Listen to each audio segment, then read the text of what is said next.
Bismillah,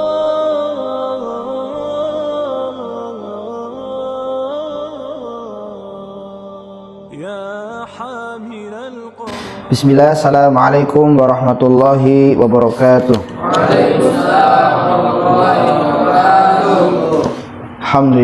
Alhamdulillahilladzi hadana lihada wa ma kunna linahtadiya laula an hadana Allah. Asyhadu an la ilaha illallah wahdahu la syarika lah wa asyhadu anna Muhammadan abduhu wa rasuluh la nabiyya wa la rasulahu ba'dah. Allahumma salli wa sallim wa barik ala nabiyyina wa habibina wa syafi'ina Muhammad sallallahu alaihi wasallam wa ala alihi wa sahbihi wa man tabi'ahum bi ihsanin ila yaumiddin, amma ba'd. Alhamdulillah, segala puji bagi Allah yang telah memberikan kita kesempatan untuk duduk bersama, untuk hadir ke majelis ilmu. Kita berdoa agar apa yang telah kita lakukan ini ataupun amalan kita yang kita lakukan sebelum-sebelumnya tercatat dan diterima di sisi Allah Subhanahu wa taala. Salawat dan salam terus dan tetap selalu tercurahkan, terlimpahkan kepada baginda kita Nabiullah Muhammad sallallahu alaihi wasallam, begitupun kepada para keluarganya dan para sahabatnya dan siapapun yang mengikuti sunnah beliau dan menjadi penerus risalah beliau. Dan kita pun berharap dengan sangat semoga kita mendapat syafaat di yaumul qiyamah kelak. Karena kepada siapa lagi kita berharap syafaat selain kepada Rasulullah SAW. Maka alhamdulillah pada kesempatan yang berbahagia ini kita akan melanjutkan kajian tafsir kita, ya. Karena ini subuh, jadi jangan ada yang ngantuk, konsentrasi.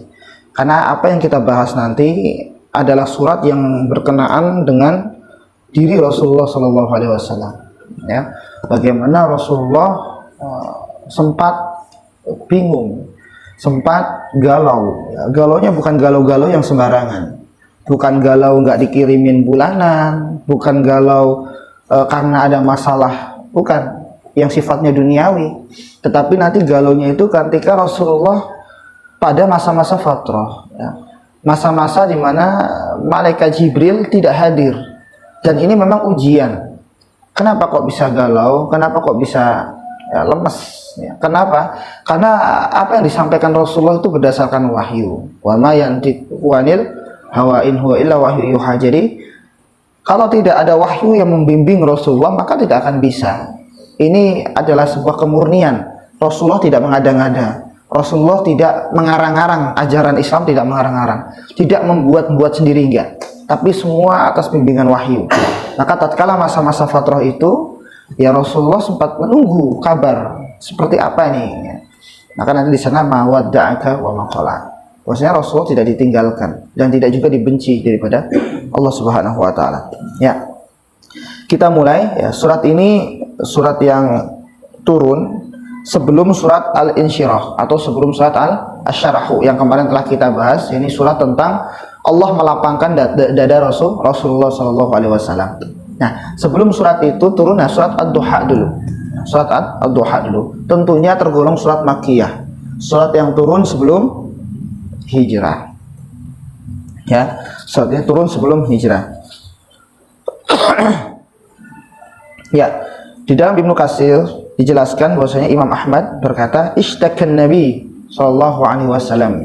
Nabi sedang memikirkan, sedang mengadu bagaimana ini, ya. Bahwasanya Jibril itu tidak datang. Ya. Kemudian Jibril ini ditunggu-tunggu sampai beberapa malam, ya. Tidak datang-datang. Bahkan kalau dalam beberapa riwayat ada yang mengatakan 1 sampai 2 pekan. Ya. Dan itu dipergoki atau dijumpai daripada Ummu Jamil. Tahu Ummu Jamil? Siapa Ummu Jamil?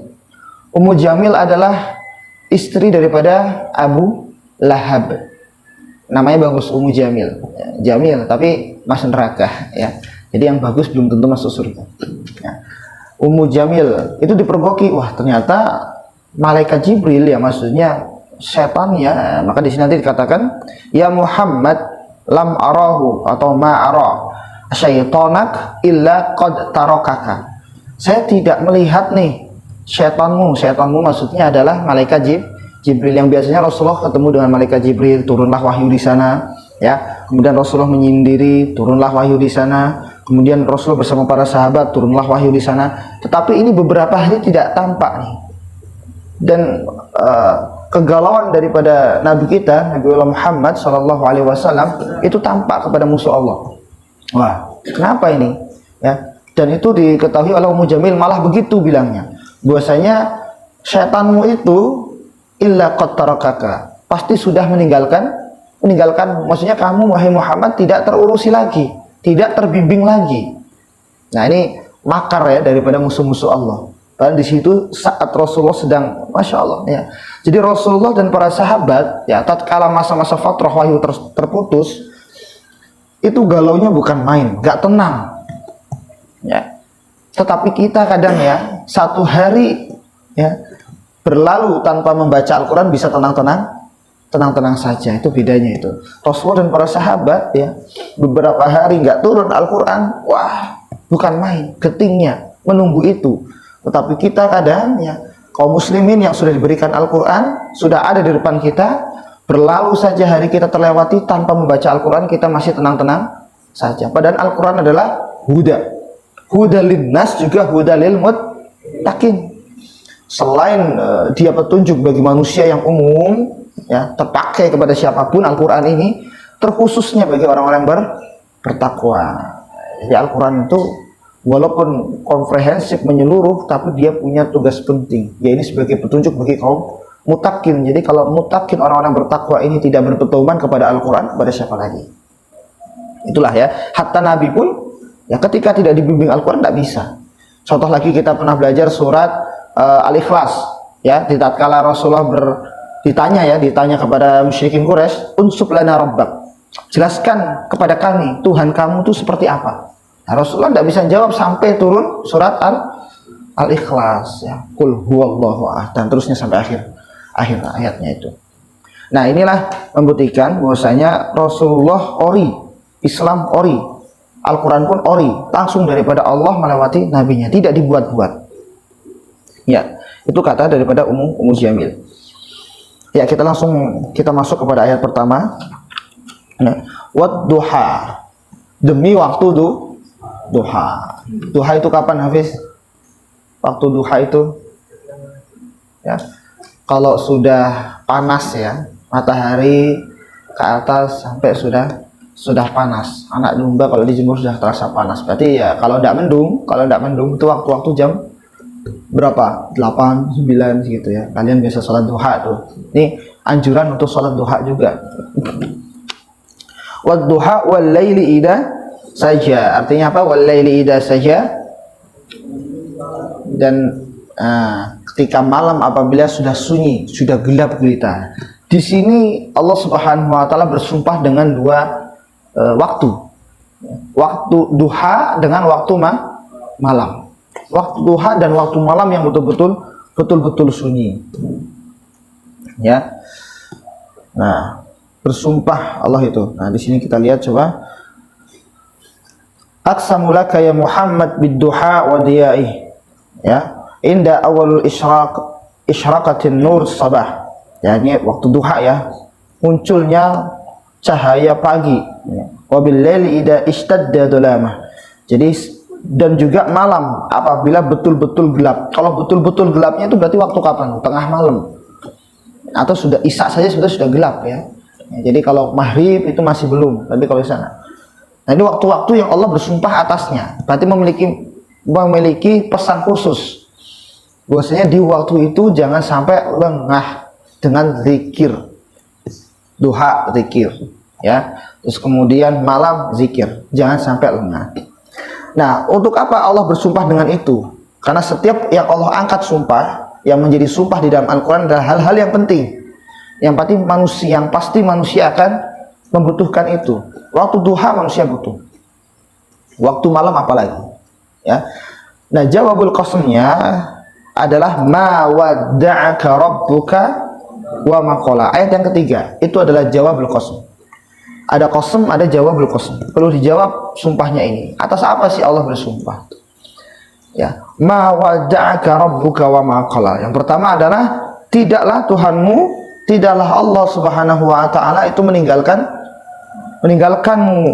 Wa ma qala artinya dan membencimu. Ya, wada'aka ay tarakaka.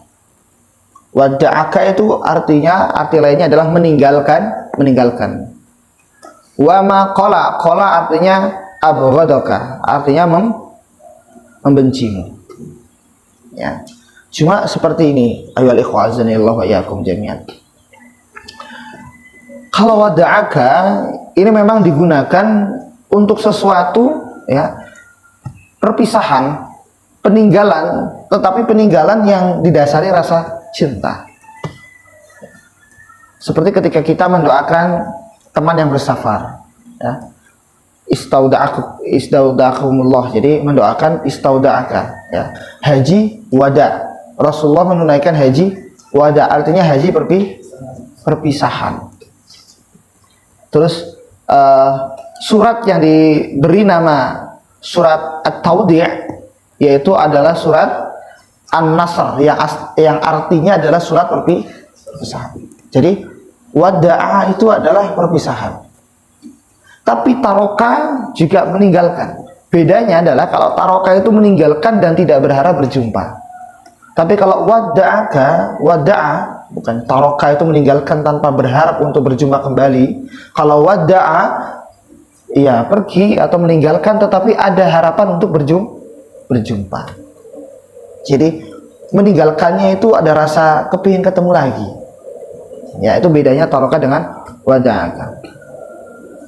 Terus kemudian abghadaka, qala diartikan abghadaka, ya ini Allah tidaklah membenci kamu wahai Muhammad. Jadi banyaknya isu, Rasulullah nih Muhammad ini ditinggalkan, tidak turunnya wahyu lagi.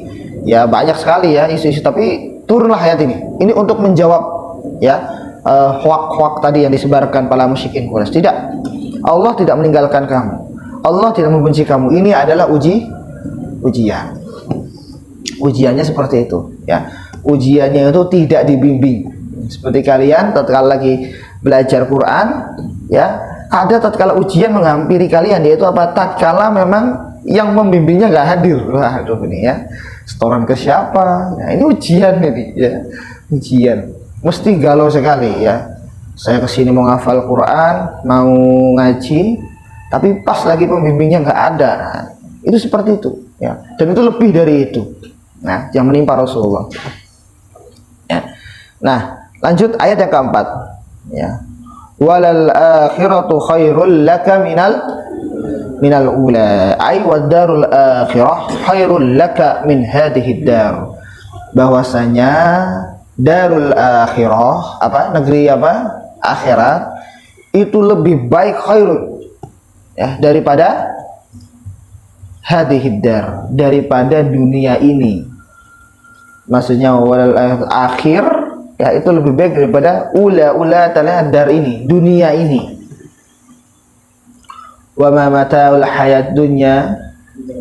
Nah, jadi apa namanya, ya, fata morgana, sesuatu yang tidak nyata, fana ya. Maca ul-ghurur, fana. Maka jangan sampai kita tertipu dengan dunia ini. Boleh berorientasi, mau jadi ini, mau jadi itu, mau punya ini, mau punya itu, oke. Tapi apa yang kita punya harus orientasinya akhirat. Ini sering kita ingatkan. Nah, mau jadi ustadz yang akhirat, mau jadi pengusaha yang akhirat. Karena di sini sementara, di sini cuma sementara. Paling lama hidup berapa tahun sih? Ya, 60, 70 ya, atau ada yang 80 tahun. Habis itu sudah selesai. Ya, lebih lama di akhirat. Ya, nah ini pernah kita ceritakan bahwasanya siapa sahabat Rasulullah SAW, yakni Ibnu Mas'ud, yakni sahabat yang luar biasa ahlul Quran, mendapati Rasulullah tatkala itu bangun daripada tidurnya membekas apa? Tikar, ya, tikar yang membekas kepada apa namanya itu kulit Rasulullah SAW. Kemudian karena Rasul tidurnya beralaskan tikar, gitu. Ya. Tatkala itu, ya, Ibnu Mas'ud melihat itu dan kemudian mengatakan, kenapa engkau tidak bilang kepada kami, maka kami akan membuatkan, ya, ranjang atau kasur, supaya tidak demikian seorang nabi, seorang utusan Allah yang mulia, manusia yang paling mulia di muka bumi ini malah tidurnya beralaskan tikar. Jadi kalau kita tidur beralaskan tikar ya tidak masalah, ya, tidak harus di kasur juga, gitu. Ya. Terus langsung Rasulullah tatkala itu menjawab, mali wa malid dunya, ya. Mali walid dunya, ya. Ma ana wad dunya. Saya dengan dunia itu nggak ada urusan gitu kata Rasulullah. Innama masali wa masalud dunya, sesungguhnya permisalan aku dengan permisalan dunia ini ya karokib, seperti orang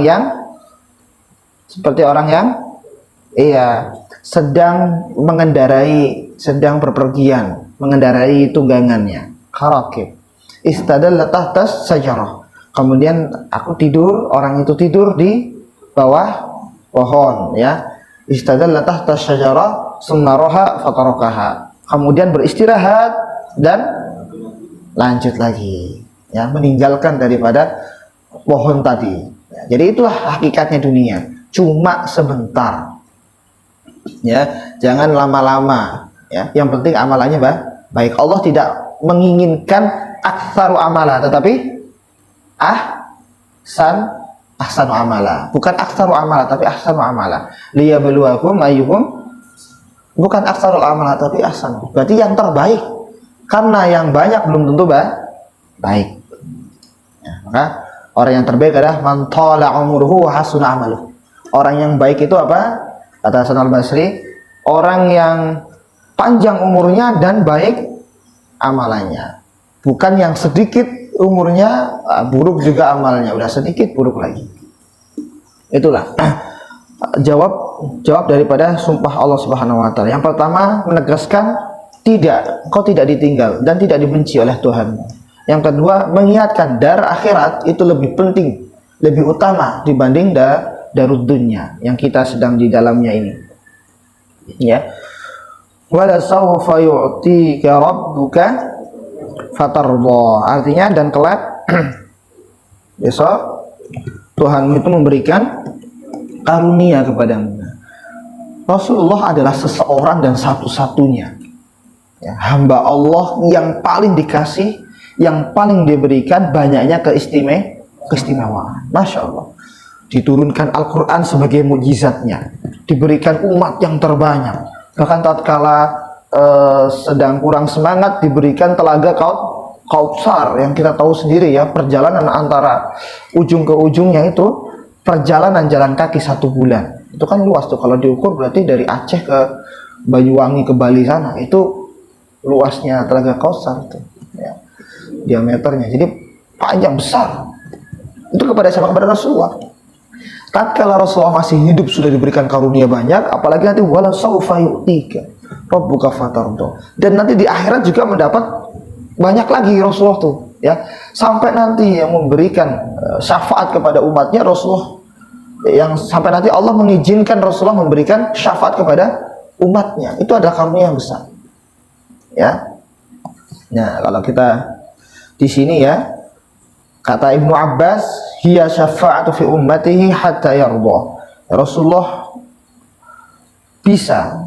dapat memberikan manfaat syafaat kepada umatnya. Rawahul Muslim, ya.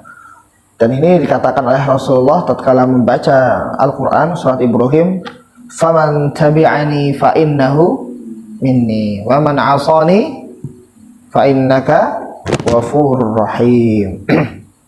Jadi kalau yang ikuti aku, ya sudah menjadi umatku, menjadi golonganku, menjadi yang nanti aku akan beri syafaat kepadanya.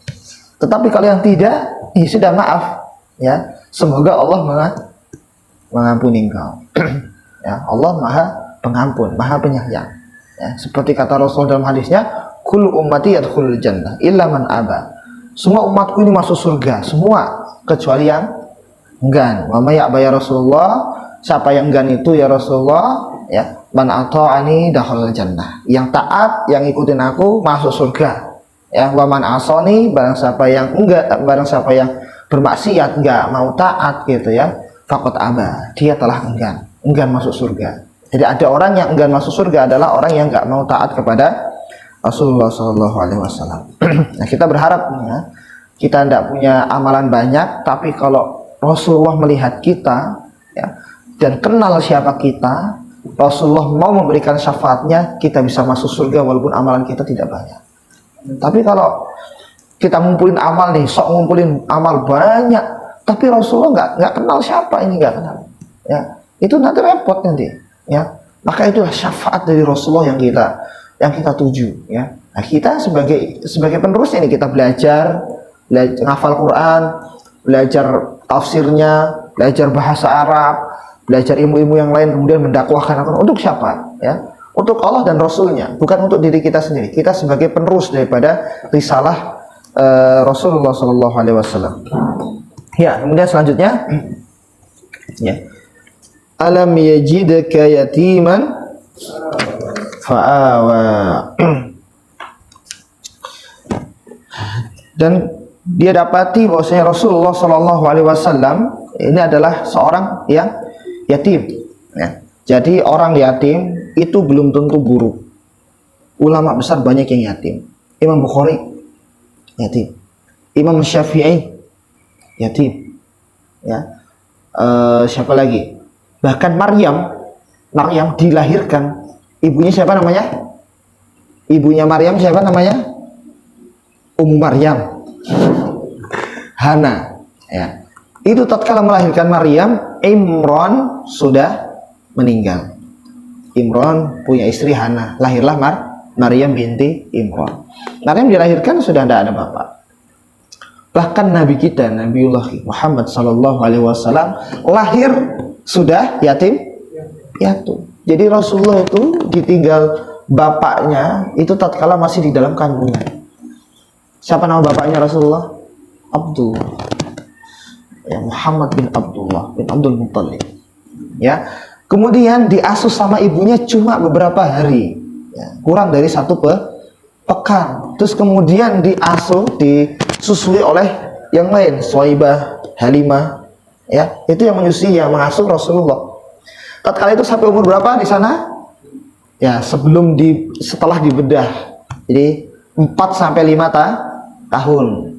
Terus karena takut dan lain sebagainya, kekhawatiran kepada anak ini, ya, itu pun di sana sudah membawa keberkahan yang luar biasa Rasulullah. Dipulangkan kepada ibunya. 1 tahun, kurang lebih 1 tahun sebelum ibunya wafat. 6 tahun ibunya wafat. Rasulullah ini diasuh sama kakeknya. Ya. Terus dari 6 tahun diasuh sama kakeknya sampai usia gak lama, 2 tahun lebih, sekitar 2 tahun lebih. Berarti berapa? 8 tahun, kurang lebih sekitar itu. Meninggallah kakeknya. Ini padahal kakeknya dulu melindungi dia, yang ngasih makan, yang ngasih luar biasa. Langsung diasuh dengan pamannya sampai menikah. Nah, inilah hidupnya Rasulullah. Maka apa? Jangan sampai menghardik orang yatim, karena Nabi kita lahir juga dari kalangan orang yang yatim. Maka kalau kita belum bisa kafil, kan kata Rasulullah tuh, ana wa kafilul yatim hakada. Ya, jadi saya nanti di akhirat bersama orang yang kaful berarti ini kan anak yatim, mengambil tanggung jawab menjadi orang tua anak yatim itu nanti seperti ini.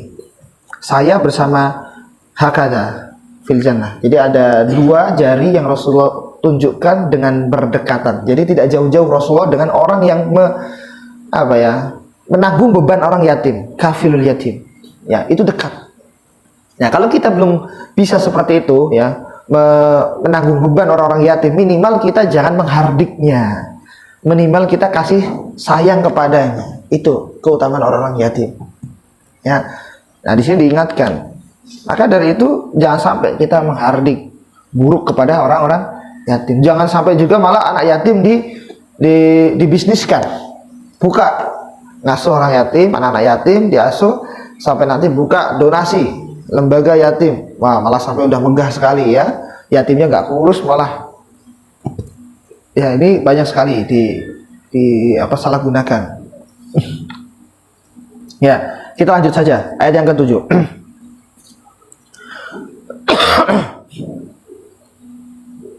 Wa wajadaka dhallan fahada. Artinya apa? Wa wajadaka dhallan fahada.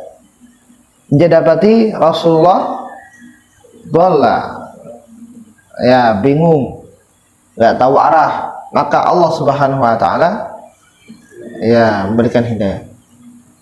Inilah maksudnya masa-masa fatrah itu. Bukan berarti Rasulullah sesat, tidak. Ya. Kalau setiap dolla itu diartikan sesat, ya salah juga, karena Al-Qur'an juga pernah mengatakan bahwasanya, tahu kita dengar cerita Yakub, ya, bapak daripada Nabi kita Yusuf alaihissalam, ya, inna abana lafi dolal. Jadi bukan dolal tersesat, tidak. Nabi Yakub dolal itu tidak, tapi memang bingung dan tidak tahu. Ya, itu bingung dan tidak tahu. Nah, inilah masa fatrah itu. Jadi Rasulullah bingung, wahyu tidak turun, sedangkan masyarakat Quraisy begitu, ya, musyrikin Quraisy begitu, dan ditunggu betul, ini kok nggak turun-turun wahyu. Inilah keadaan, inilah makanya fahada, maka Allah memberikan petunjuk murni, petunjuknya dari Allah Subhanahu wa taala. Ya, wa wajadaka ailan fa'aghna, artinya yang dia dapati kamu itu ailan fa'aghna, kekurangan, maka dicukupkan. Agna itu cukup, ya, dicukupkan. Agna, ya.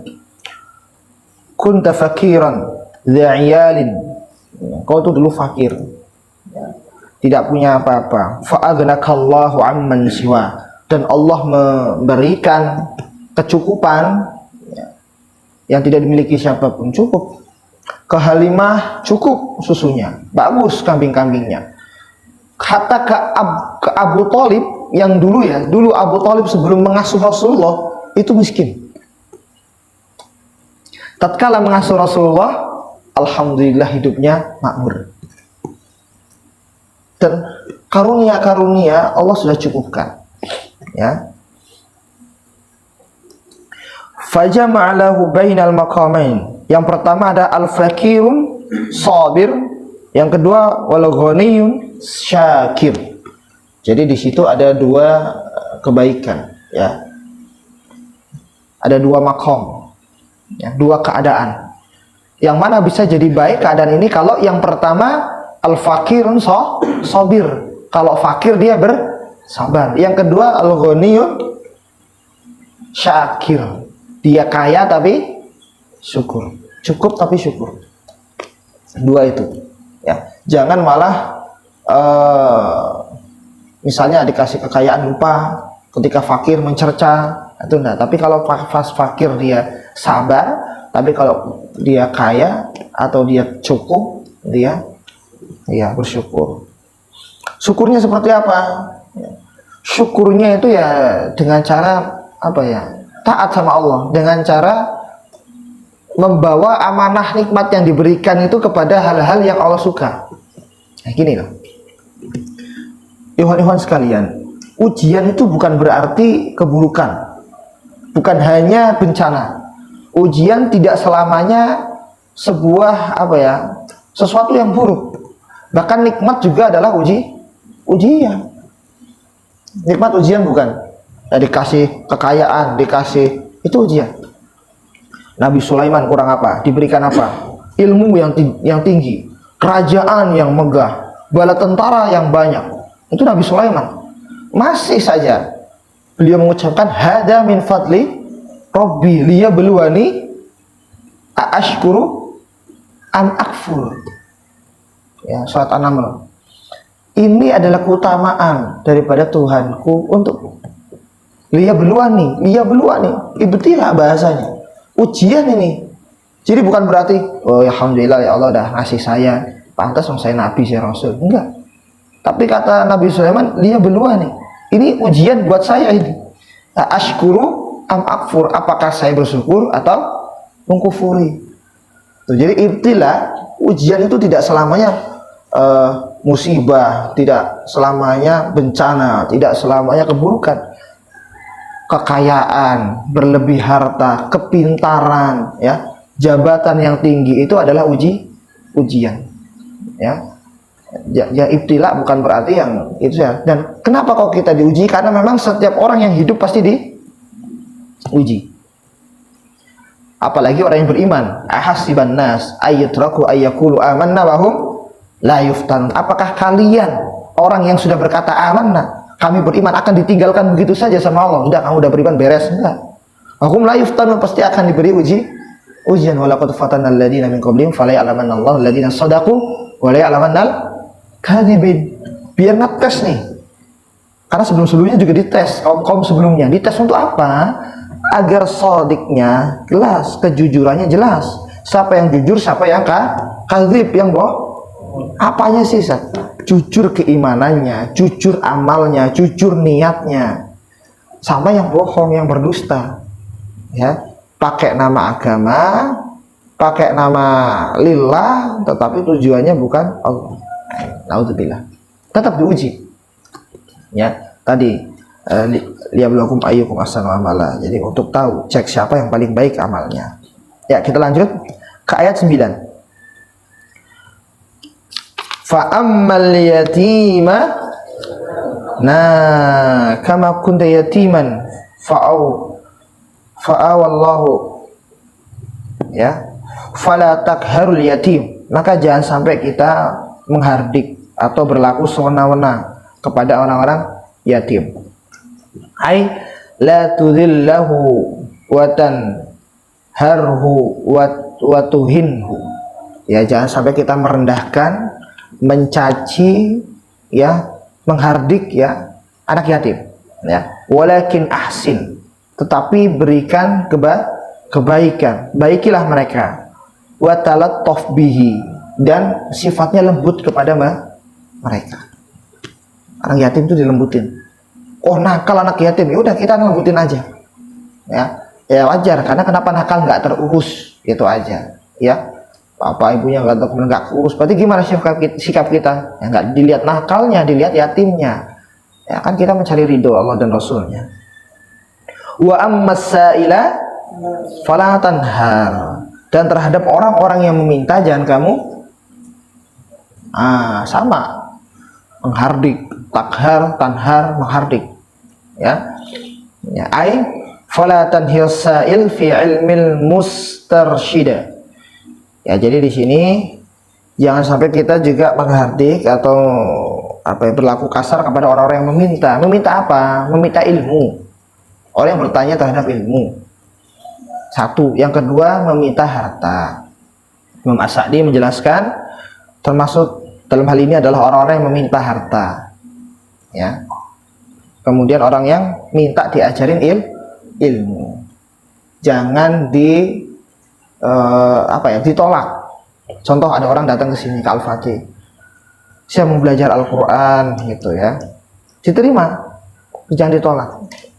Atau ada yang meminta kasih tahu tentang caranya sholat. Diterima, dikasih tahu. Oh, masa cara sholat aja nggak bisa, sudah besar. Nggak begitu. Atau ya kalau mau belajar di sini ada bayarannya lah, nah, misalnya begitu. Jadi disudutkan sehingga orang yang membutuhkan itu menjadi minder, ya, susah, menjadi susah. Ya, itu. Begitu juga orang yang meminta harta, ya, lisa ini wal mahrum. Jadi ada orang yang butuh harta, kadang yang satu meminta, yang satu tidak meminta. Ya, bagus orang yang tidak meminta. Tapi ada juga orang yang tidak kuat, dicoba dengan Allah, ya, hartanya wa naqsi minal amwal, ya. Tetapi meminta, ya, kita juga nggak boleh wah itu dia minta-minta. Nah, kitanya jangan meminta, tetapi kalau ada orang yang meminta maka tidak boleh wah kok minta-minta, ya, itu enggak juga. Gitu, ya. Nggak boleh begitu juga. Ada orang wah minta-minta, ya, cukup pelajaran. Oh, kita nanti kalau lagi susah jangan minta. Tapi orang yang meminta, ya, kita kasih kalau kita punya. Jangan sampai menghardik. Saya nggak mau memberi orang yang minta. Ya, adanya orang yang meminta itu datang ke kita, berarti kan Allah tahu bahwasanya kadang kita tidak memberi orang yang membutuhkan, gitu. Karena orang yang membutuhkan itu belum tentu meminta. Kalau orang yang nggak minta kan nggak tahu juga. Ya, itu.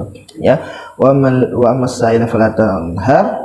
Ayat yang terakhir, wa amma bi ni'mati rabbika fahaddits. Dan terhadap nikmat-nikmat Allah hendaklah kamu menyebut-nyebutnya atau mensyukurinya. Jadi menyebut dengan syukur. Menyebut dengan, bukan asal sebut saja. Alhamdulillah saya gini, tidak asal sebut, tapi apa? Tahadus bin nikmah. Alhamdulillah saya menulis satu buku sudah selesai, ya. Minta doanya dan koreksinya. Semoga ini adalah amalan yang baik untuk kita semua, ya. Bisa bermanfaat. Nah, ini seperti itu. Tahadus, sampaikan tidak masalah, tapi jangan menyampaikan dengan sombong. Alhamdulillah misalnya ya kalian, saya walaupun masih santri sudah bisa umroh, sudah bisa haji misalnya. Yang lainnya belum pernah kan? Nggak tahu kalian rasanya. Nah, itu kan menyampaikannya beda sama yang satunya. Kalau yang satunya kan menyampaikannya, alhamdulillah kita berangkat, alhamdulillah sudah kita doakan semua, kita berharap semua kan. Di sana seperti ini. Di sana ada orang yang berangkat tapi tidak tahu ilmunya. Maka apa yang kita ini kan, kita harus belajar sebelum berangkat. Jadi tahadus, bercerita tentang nikmat Allah yang ia dapatkan, tetapi dengan mensyukurinya, bukan dengan mengkufurinya. Karena sudah menjadi kaidah para ulama, bahkan guru saya mengatakan, an-ni'matu yartahilu bikufriha. Sebuah kenikmatan itu, agar nikmat itu pergi dari kamu, caranya gampang. Apa? Bikufriha, dengan mengkufuri. Jadi an-ni'matu yartahilu bikufriha. Kenikmatan itu akan pergi, akan lari daripada orang yang diberi nikmat itu dengan mengkufurinya. Contoh, Rasulullah di Mekah diterima nggak dakwah di Mekah? Diterima nggak dakwah di Mekah dengan para musyrikin Quraisy? Enggak. Kalau diterima ngapain hijrah ke Madinah? Tapi malah bisa besar di Madinah, peradaban besar di Madinah, pusat keislaman di Madinah. Baru nanti membebaskan daripada Ka'bah. Tapi berhasilnya di mana? Di Madinah. Rasulullah suruh tinggal di Mekah, nggak mau. Maunya di Madinah. Kenapa? Karena penduduk Mekah kufur dengan adanya Nabi di sana, Quran di sana turun. Jadi gampang cara Allah tuh. Kamu tuh sudah dikasih Nabi, sudah dikasih Ka'bah, sudah dikasih Quran, masih kufur juga, pindah ke Madinah nabinya. Dan Al-Quran begitu. Kamu sudah dikasih Al-Quran, kamu sudah dihafalkan Al-Quran, walaupun sedikit, mungkin gak nyampe 5 juz. Itu pemberian Allah itu. Caranya gampang. Kalau kita mau lupa itu, antum mengkufuri nikmat itu, Allah akan lupakan Al-Quran itu. Maka waktu Kiai saya menasehati saya itu, dan teman-teman itu, Al-Quran adalah nikmat yang terbesar. Apalagi yang sudah 30 juz itu nikmat yang terbesar. Ya, jangan sampai mengkufurinya. Kalau kita mengkufurinya, Allah nggak segan-segan menghilangkan hafalan itu, memindahkan atau mengganti daripada orang yang lain yang siap membebani, yang memikul beban daripada Al-Quran itu. Ya, jadi itu. Ya. Kita nggak, kadang lupa mensyukuri punya tangan, mensyukuri punya kaki, mensyukuri bisa baca Quran. Apa bisa saat tadinya bisa baca Quran terus nggak bisa baca? Banyak. Allah ambil pita suaranya, selesai bagi Allah. Nah ini mumpung dikasih, jangan kufur kepada nikmat. Ya, jadi nikmat itu akan hilang kalau kita mengkufurinya. Diberikan guru, diberikan waktu untuk menghafal Al-Quran, itu nikmat yang besar. Ada kalanya Allah cabut itu.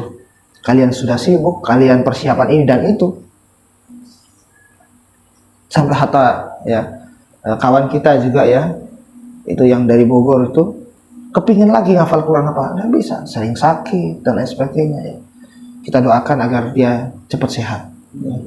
Karena beliau terhalang untuk menghafal Qurannya ya, karena kesakit itu, sering sakit.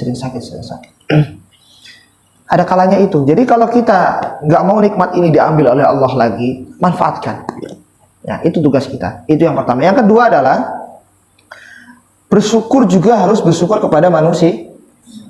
Di dalam riwayat Abu Dawud dan Imam At-Tirmidzi menyebutkan, la yaskurullah man la yaskurun nas. Tidak disebut orang itu bisa bersyukur sampai ia bersyukur kepada manusia. Caranya bagaimana bersyukur kepada manusia? Berterima kasih. Contoh, acara kemarin misal sukses dengan lancar, syukurnya bagaimana? Panitianya dikumpulkan, terima kasih minimal. Terima kasih yang telah membantu acara ya Maulid kemarin ya. Dan acara yang lain misalnya kalau kita minta bantu. Yang kedua, apa yang bisa kita berikan? Karena tidak bisa dikatakan bersyukur Ya, kata Rasulullah, la yaskurullah man la yaskurun nas. Tidak bisa dikatakan orang itu bersyukur kepada Allah sampai ia berterima kasih kepada manusia. Maka ketika orang syukuran kalian dapati ya, wah sudah lahir putra syukuran, sudah bisa mencapai hafal Quran syukuran, bisa lulus di Al-Azhar misalnya syukuran. Karena apa? Dia ingin turunnya keberkahan kepada pencapaiannya itu. Mencapai sesuatu belum tentu berkah. Bagaimana keberkahannya? Banyak doa. Kalau doa sendiri kurang, tapi kalau doa yang banyak, ya. Nah inilah daripada tafsir surat Ad-Duha. Ya, surat Ad-Duha. Dan surat Ad-Duha ini memang surat yang luar biasa yang kita kenal, menjadi daripada pendukung dan motivasi Rasulullah SAW tatkala wahyu terputus. Ya. Kemudian salawat-salawat kita yang kemarin ya, semoga Allah terima itu ya. Dan kita itu dilihat sama Rasulullah, bahkan sekarang ini dilihat sama Rasulullah, maksudnya kita layak mendapatkan syafaat di yaumul qiyamah kala. Amin amin ya rabbal alamin. Itu saja yang bisa kita sampaikan. Qulu qouli hada, astaghfirullah lakum. Assalamualaikum warahmatullahi wabarakatuh. Belum ini ya, tutup majelis ya. Kita tutup ya dengan hamdalah dan doa fatul majelis. Subhanallah wa bihamdihi.